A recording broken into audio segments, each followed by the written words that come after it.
Começando mais um Ciência com Vida, e esta semana vamos falar sobre eletricidade, mas não só aquela parte física, a experimentação. A ideia é mostrar o processo e como que a energia elétrica chega até a sua casa. Você acha que você paga a conta de luz à toa? Nós vamos entender aqui todo o processo. Estamos aqui com o nosso amigo, o José, que vai se apresentar para a gente aqui.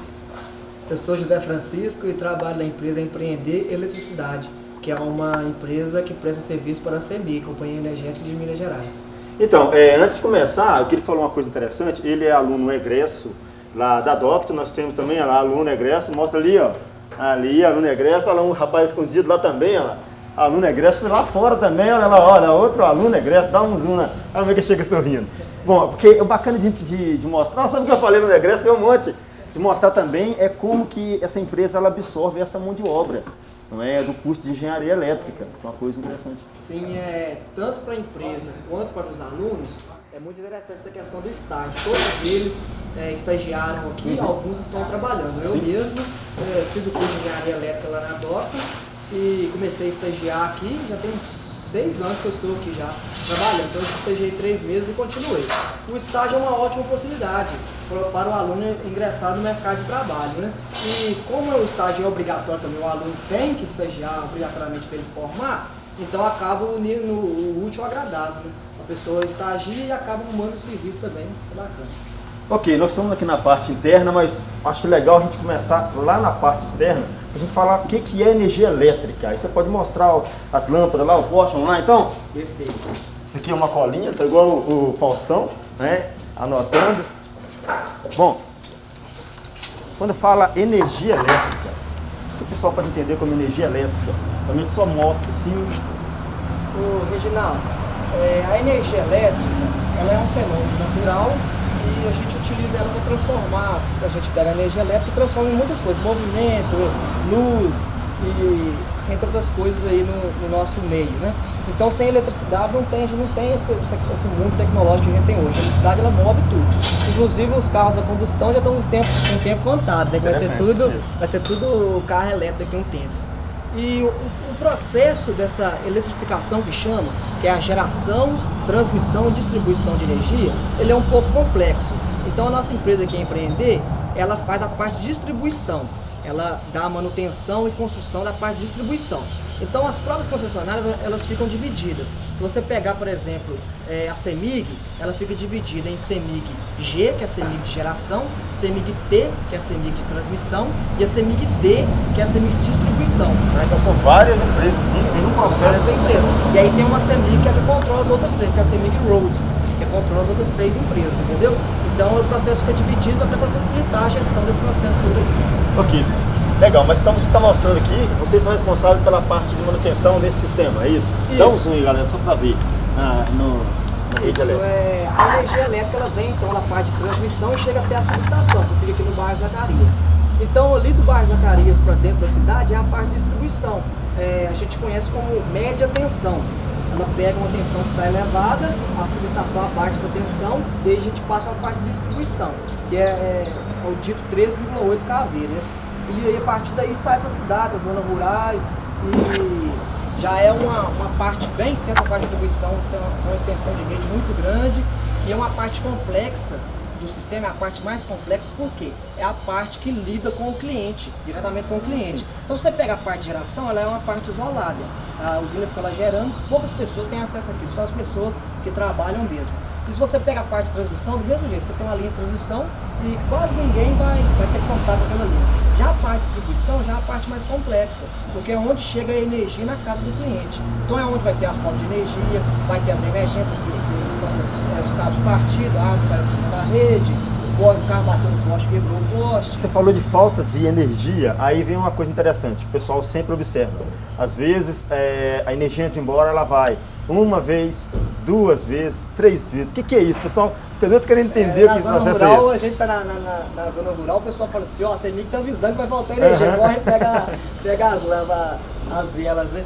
Mas é o seguinte, aquilo ali é um religador.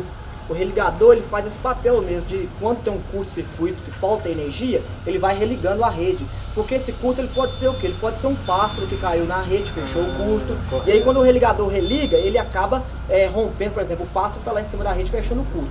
Quando ele tenta religar de novo, a própria corrente elétrica corta esse passo, ou corta uma árvore, corta o que estiver impedindo a energia de fluir e acaba restabelecendo o circuito. É por isso que tem hora que a luz pisca uma vez, duas vezes, na terceira vez ela continua. Porque é um galho de árvore caiu em cima da rede e a própria corrente elétrica conseguiu cortar aquele galho e manteve o fornecimento. Então você falou aí da questão das galhas, toda essa parte, manter isso aí, manter. A gente sempre vê o pessoal passar para lá e para cá com os carros e tal, mas... É bastante complexa essa parte, que eu estou falando. A parte mais complexa mesmo é a parte de distribuição, por quê? A gente tem, por exemplo, esse período chuvoso, das nossas chuvas aí, é serviço que não acaba mais. Quando está um tempo normal, a gente tem uma quantidade de serviço. Quando chove, o serviço triplica. É por isso que a gente até pede um pouco de paciência, porque realmente é muita falta de energia que acontece. É muita árvore que cai na rede e rompe o condutor. O pessoal acaba batendo em poste por questão de a pista ficar mais escorregadia. Então, assim, naturalmente o serviço aumenta muito no período chuvoso. Acontece bastante emergência e até um ponto de atenção na questão de segurança também. A parte de segurança e eletricidade, a gente tem que ficar muito atento com ela, porque a gente acaba dando importância aos acidentes na rede elétrica só quando acontece com a gente ou com alguém que a gente conhece. Ok, então, antes de entender esse processo, só apresenta pra gente essa parte do armazenamento, o que é, vamos lá, pessoal. Olha, aqui é um almoxerifado, né? Esse material aqui é todo da CEMIG, mas ele fica sob a nossa guarda. Então aqui a gente tem aqui cerca de 3 milhões de reais em materiais, com um giro de 2 milhões por mês. Então assim, tem todo o material de rede elétrica que a gente conhece aqui no esporte, tem aqui dentro. Aqui, por exemplo, a gente vê uma chave repetidora, que é uma chave. O que é a chave repetidora? Ela faz o mesmo papel do religador, só que ela não é automática. Ela tem aqui os 3 fusíveis, que quando vai faltando energia, o fusível cai. É por isso que na hora que a gente chega lá e vê o cara na caminhonete, ele vai, abre uma vara, que é uma vara de manobra, coloca o outro elo fusível e fecha a chave. É porque aconteceu algum curto e o elo fusível que tinha aqui, o fusível mesmo, se rompeu. Isso, e aqui ele vai ter 3 rompimentos. Então se um galho caiu, abre o galho permaneceu lá, abre outra, o galho continuou, abre a terceira. Então enquanto não abre as 3, o fornecimento não interrompe. Interessante, agora dá pra entender então. A terceira vez avisou, vai embora mesmo. Olha aí, ele trouxe mostrado. Esse daqui é o cartucho, né? Ele fica aqui assim. Fecha aqui assim. Isso, e por dentro dele tem um fusível. A corrente passa por dentro do fusível. Então, para o pessoal de casa entender, isso aqui funciona similar à chave disjuntora? Isso, similar ao disjuntor, isso mesmo.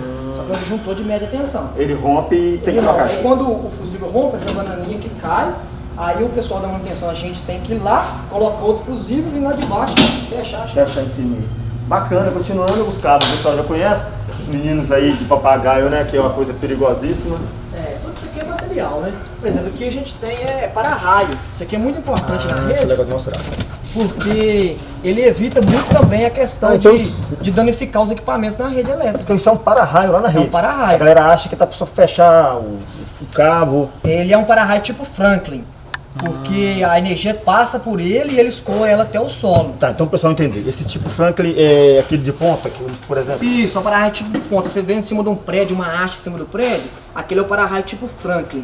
Se você pegar, por exemplo, um prédio, esses prédios mais novos, igual do Coelho Diniz, ele já tem um sistema de para-raio tipo Faraday, que ele faz uma gaiola de Faraday em volta de toda a armação de ferro daquele prédio ali, está conectado ao solo. Então quando um raio cai, por exemplo, ele consegue dissipar aquela energia elétrica de forma mais fácil, trazendo menos dano a algum equipamento elétrico que tiver, ou pessoas que tiver dentro do prédio. Então ele é um tipo de para-raio mais robusto, assim, mais eficiente, e traz uma maior segurança, esse para-raio tipo Faraday. Mas é muito utilizado o tipo Franklin também, que é esse que a gente vê a haste em cima das casas. Você está falando da questão de ser conectada ao solo. O pessoal quando passa fica observando. Ao longo, assim, alguns postes, tem um cabo que vai descendo ao lado dele até o chão. Aquilo ali é para isso aí? É um cabo de aterramento. Aquele cabo ele vai descer, todas as ferragens dos postes estão conectadas àquele cabo. E aí ele acaba fazendo uma blindagem eletrostática e esse cabo é levado até o solo. No solo são batidas as hastes, 2,40 metros para dentro do solo, e aí ele faz o escoamento da descarga elétrica. Bacana, isso aqui são os suportes, né? Suportes. Tem. Tudo isso aqui é material, a gente vê que é material de todas as espécies. Aqui já é material de instalações elétricas residenciais, porque alguns clientes eles não têm condição de fazer até mesmo aquela parte residencial. Aí a ANEEL determinava um tempo atrás que a concessionária tinha que fazer a extensão de rede, instalar o padrão e fazer o tal do kit bico, que é instalar essa essa parte de lâmpada, de tomate, Interessante. juntou dentro Eu da não casa. sabia, tinha isso então. É porque, por exemplo, isso não era lei não, mas acontecia muito da concessionária ir lá e fazer um investimento lá de 20, 30 mil reais e construir uma rede, uma extensão de rede até a casa do rapaz, da pessoa. Certo. E colocava lá um transformador. E quando a ANEEL chegava lá para receber essa obra, ela viu que a pessoa era tão pobrezinha que não conseguia nem mesmo instalar o padrão, que já é por conta do consumidor, e instalar essa parte do kit bico. Aí acabou dando para quem tem baixa renda para você comprovar isso. Legal, interessante. Isso aqui, ó, Isso é um tubo de proteção, é utilizado em alguns equipamentos para pássaro, não encostar no equipamento para deixar contra. Ah, então isso aqui que eles colocam quando estão construindo também? Isso, coloca na bucha, coloca para poder proteger contra o choque, né, para trabalhar com a rede energizada. Ah, você falou aí questão de proteção, tem uma regra, não é isso? Quanto à questão da construção. Se para construir uma distância da rede elétrica, não é isso? Mas antes de falar, é isso aí, nós vamos para um break. Vem com a vida, que ciência com a vida.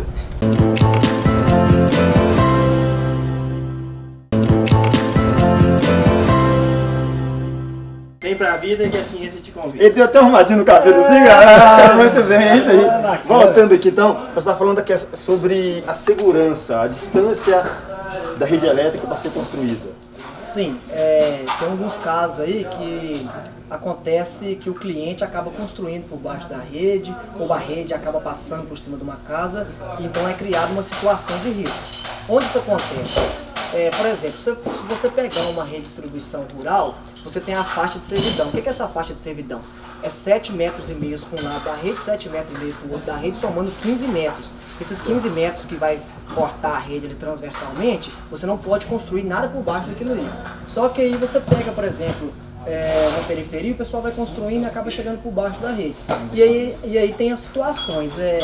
Por exemplo, quando há uma situação que o cliente acaba criando ele constrói mesmo por baixo da rede, e a CEMIG entende que o cliente tem condição de pagar o afastamento daquela rede, o cliente tem que afastar a rede. Quando não é culpa do cliente, a concessionária tem que ir lá e afastar a rede. O fato é que não pode haver rede misturada com casa e com gente, isso é um risco tremendo. Então dentro da rua tem as medidas, mas assim, é o mínimo de 2 metros, dependendo do tipo de rede. Então o mínimo de 2 metros, não pode ter... calculado. Isso, 2 metros é o mínimo que pode ter uma rede elétrica de uma casa.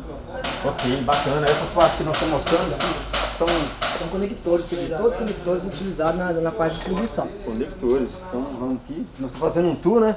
Para conhecer essa parte que os meninos estão fazendo. São os parafusos, né? Aqui a gente pega, por exemplo, uma luva de emenda.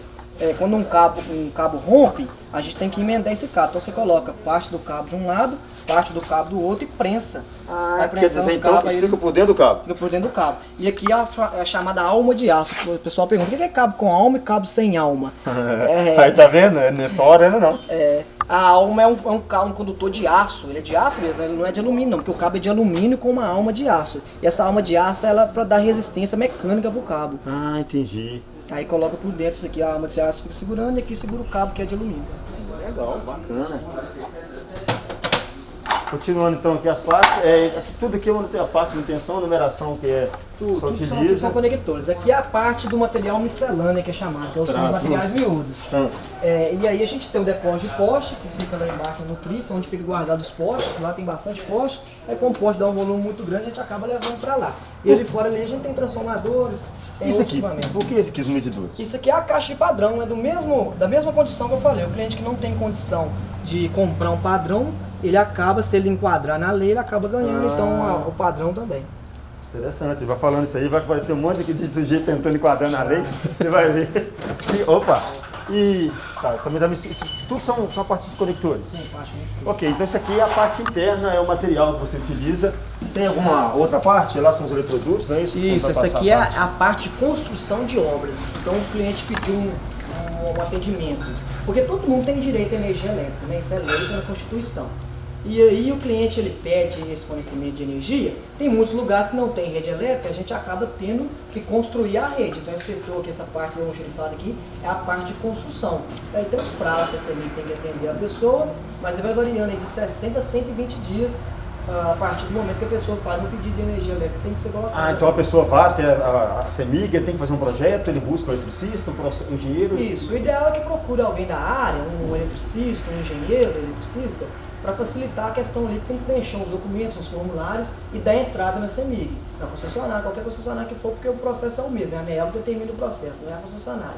Mas aí se for, por exemplo, um atendimento em baixa tensão, você está dentro da rua aqui, já tem a rede elétrica passando, você só precisa de levar uma baixa tensão, que é aquele cabo que fica, tem duas partes. Explica isso aí, porque o pessoal fica assim, alta tensão, olha ali, aqui é alta tensão, baixa tensão. A média tensão são aqueles 3 fios que passam por cima do poste. E a baixa tensão já é o que passa por baixo deles. Aonde que pode ser 3 fios paralelos ou um cabo também todo enrolado, que é o cabo multiplex, ali é a baixa tensão. Quando você tem que fazer uma obra que é só conectar na baixa tensão e levar até o cliente, a concessionária tem até 60 dias para atender o cliente. Quando já é um atendimento em média tensão, você tem que pegar esses 3 fios que estão em cima e dar continuidade a ele, instalar transformador e tudo, aí já é no mínimo 120 dias. Legal para aula, vira para lá para dar um zoom. Aí como é que eles não vai ter atenção? E esses são alunos bem aplicados. Bom, então tem todo esse processo. E quando um negócio que eu já observei com os alunos, eu sempre mostro, eu acho interessante, tem alguns locais que o fornecimento ele não é baixa tensão, ele vem direto na média tensão. Sim. Isso implica. Tem uns clientes especiais que são os consumidores livres, eles podem comprar a energia de onde eles quiserem. Eles estão em outro patamar. Nós aqui, nós somos os consumidores cativos, nós somos obrigados a comprar a energia da concessionária. A gente não tem onde correr, não. É a CEMIG e pronto, acabou. Já os consumidores livres não, eles vão lá e mostram que eles têm uma demanda, eles vão consumir muita energia e aí eles conseguem comprar energia de onde eles quiserem. Então isso de acordo com o tamanho da construção? Isso porque na verdade é uma nuvem. O sistema elétrico de potência, o CEP, ele é uma nuvem. Todo mundo injeta energia nele, todo mundo consome. E no final é feito um balanço para ver quem injetou mais, quem consumiu mais, e aí é cobrado ou é pago. Esse injetar que você falou, é o que o pessoal fala muito na televisão assim, o sujeito tem um sistema de geração próprio, e tem uma célula solar, é isso? É uma tecnologia nova aí que está fazendo muito isso aí, que é a energia fotovoltaica, né? A pessoa vai lá e constrói, instala os painéis sobre a casa e dá a entrada para a concessionária falando que agora ela é uma geradora de energia, ela tem uma usina geradora. Então a concessionária coloca um medidor bidirecional, que chama, ele tanto mede a energia que está entrando da concessionária para casa, quanto da casa para a concessionária. E aí no final é feito um balanço também, que é o mesmo processo da nuvem que eu estou contando do sistema de potência, é feito esse balanço para saber o quanto o consumidor consumiu e quanto que ele forneceu para a rede elétrica. Mas aí tem casos que você chega a reduzir a conta de luz em até 95%. Por quê? Porque você acaba gerando mais do que você está consumindo. E não tem como você zerar a conta de luz, porque as taxas mínimas você vai ter que pagar. Taxa de tem uma coisa iluminação, específica. Isso, iluminação pública, você vai ter que pagar. Você vai ter que pagar a taxa de distribuição, que se for em consumidor monofásico, por exemplo, 110, ele vai pagar no mínimo 30 kW. Se for um consumidor bifásico, 220, ele vai pagar no mínimo 50 kW. E se for trifásico, no mínimo 100 kW, ele vai pagar ali mesmo não consumindo nada. Mesmo se ele fornecer, tem ele gente tem que pagar. Que fala assim, eu viajei, fiquei o mês inteiro fora de casa, tô pagando ainda. De luz aqui, é porque é a taxa mínima que tem que pagar. Então, você falou da questão de taxa, falou a questão da chuva e período de manutenção. O valor da energia elétrica que é pago depende desse período, por causa da manutenção, por causa da geração? Essa pergunta, porque eu já estava vindo trabalhar, estava escutando lá na Rádio Tatiara, o pessoal já comentando. A ANEEL propôs hoje um aumento na energia de 25,8% para a CEMIG, está liberando para a CEMIG.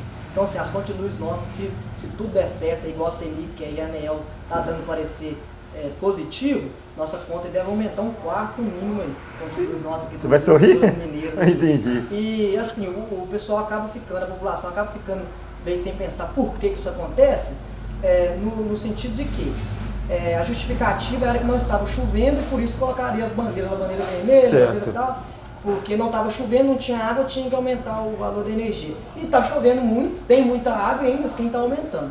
Mas aí o reflexo do aumento da energia agora, ele vê há um tempo atrás, e há um tempo atrás não estava chovendo, acaba ligando as termoelétricas. E aí a usina termoelétrica, ela é 22 vezes mais cara do que uma usina hidroelétrica. Aí acaba aumentando o valor da energia. Esse valor é um efeito retardado do processo, então, para a galera entender. Isso aí, demora um pouquinho para ele chegar até o bolso consumidor. Muito bem. Vamos encerrar então esse bloco. Fala aí, vem com a vida que a ciência te convida. Vem com a vida que a ciência te convida. Aí, agora ele sorriu que estava muito sério.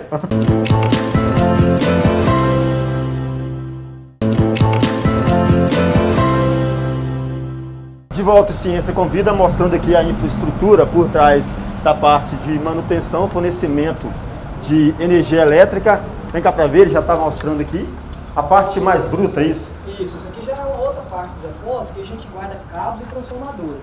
Então a gente vê que cabo de aço, por exemplo, que é usado para instalar os postes, para segurar os postes. Ali é um caminhão nosso de manutenção, sabe? Tipo Tá, mas vamos voltar. Estaiar o poste, traduz para o pessoal entender. Olha, o stay do poste é o seguinte, tem muita gente que fala assim, é um stay, né? Tem um stay. Ah, tipo o stay da casa. O nome é stay. Por quê? Você tem um poste que ele vai sofrer uma resistência mecânica, um esforço muito grande.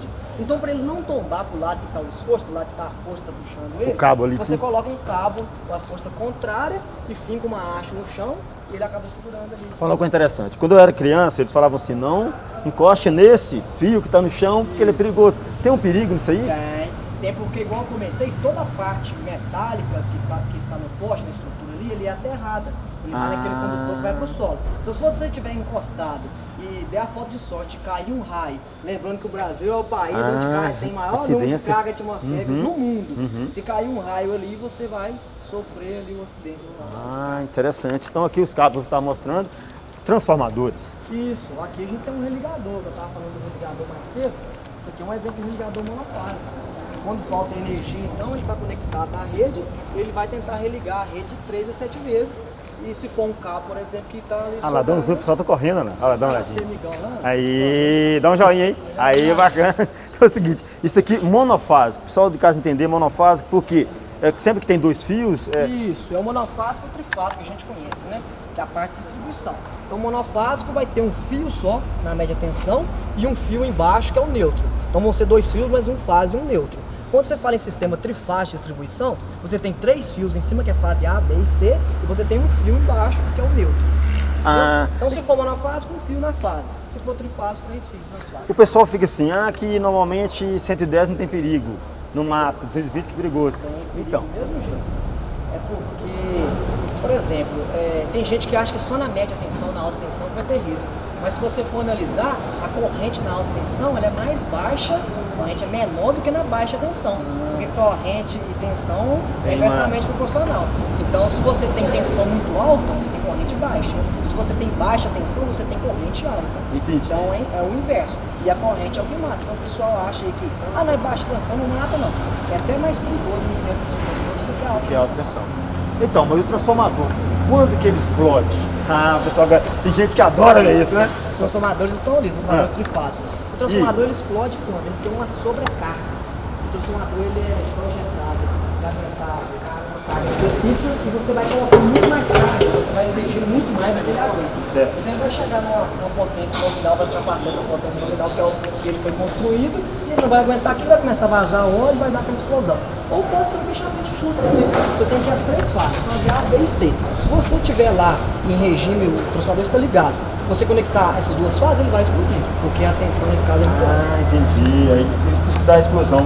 Tem a ver com raio, o pessoal fica com medo. Também, caiu um raio sobre o transformador, vai explodir ele. Então, uma coisa interessante também que tem na rede elétrica é a diferença entre o cabo que ele é isolado e que é protegido. Tem perigo encostar nesse cabo protegido? A gente tem 3 tipos de cabo. São os 3 tipos de rede que a gente tem. Tem a rede convencional, que é esse cabo nu, que a gente vê que é uma rede mais antiga. Dentro da cidade, por exemplo, a gente já não está vendo muito esse tipo de rede, não. E a gente tem a rede isolada, que é aquele cabo que já tem uma proteção. É um cabo isolado. Isso. Essa cor aqui. Esse cabo aí. O cabo, quando ele é isolado, você pode tocar nele, você não vai tomar choque. Então, por exemplo, onde a gente tem rede isolada aqui? A gente tem a cidade, tem esse risco todo aqui da população sofrer choque, mas onde que a gente tem rede isolada na nossa região? 2 lugares só que a gente tem essa rede isolada aqui na região de Caratinga, que é na Mata de Feliciano e Miguel Abdala e na reserva do Parque Florestal Serra do Brigadeiro. Por que lá tem essa rede isolada? Porque estava morrendo os macaquinhos lá aqui da morrendo, então o macaco protegeu ele, não morre mais. Teve até um trabalho que você fez de um aluno feito aqui, né? Mostrando isso aí. Foi feita uma tecnologia nova, coisa que não existia em lugar nenhum no Brasil, foi projetado só para essa Serra do Brigadeiro lá, porque lá estava acontecendo os macaquinhos morrer lá. Interessante. Então é por isso que às vezes quando começa a ventar, sai aquela faísca entre os cabos, é porque ele é essa proteção. Isso, a proteção da cabo não. E essas cores que tem nos cabos? Isso aí é para diferenciar as fases, eu estava comentando o trifase, fase A, B e C, então cada cor dessa aí é uma fase. Tem a separação. Tem a separação. Mas tem locais que não tem essa separação. E quando não tem a separação, ele tem uma marca, ele tem um risquinho, por exemplo, aí vai ter um cabo sem risco nenhum, que é fase A, 2 risquinhos fase B e 3 risquinhos fase C. Vai ter ali, você vai passar a mão e vai sentir. Sabe o que eu tô achando legal? Tá muito bacana, tudo bonitinho, mas e a sucata? A sucata, ela fica um outro depósito, tem mais um depósito sucata também. Então tudo que é retirado da rede a gente tem que devolver para o CEMIG, porque parte desse material ele vai passar por um processo ali vai consertar o transformador, vai renovar aquilo ali e vai trazer para a rede elétrica de novo. Então o transformador, por exemplo, acontece de você tirar ele da rede, ele fica lá, o transformador é uma máquina perfeita. Vou falar quase que perfeita, porque ele tem um rendimento de 95%, ele quase nunca queima, ele fica lá 30 anos na rede sem queimar. É um bom investimento e tal. E aí quando você tira aquele transformador daquela perfeito. Olha lá, foi o prefeito lá. Então ele seria um bom investimento. Um bom investimento. O transformador é a melhor máquina que foi projetada no engenheiro que projetou o transformador. Bacana, muito bem. Ok, terminando, quero muito obrigado, tá? Agradecer. Dizer também, vou aproveitar para fazer um elogio para ele, que eu comecei a dar aula no curso técnico, né? Fazer 2 cursos técnicos. Sim, fazer 2 cursos técnicos, depois passar. A 1000 por hora. Interessante que já começou a fazer o curso de engenharia elétrica e ele já se portava como engenheiro, pegava no pé dele, né? Bacana. Porque isso é legal de mostrar, porque muitas vezes o cara está fazendo um curso. Ele espera formar para depois se portar como tal. Eu brinco que ele nunca vai portar, porque a partir do momento que você começou o curso de engenharia, você tem que ser engenheiro, você tem que começar a responder por aquilo, assim, ter aquela alma e gostar. E parece que você gosta, cara. Parece, cara. É isso aí, aquilo. Eu falo muito isso. Obrigado você também. Muito obrigado. Estamos aí. Isso mesmo. É isso aí. Termina então. Vem com a vida que a ciência te convida. É isso aí.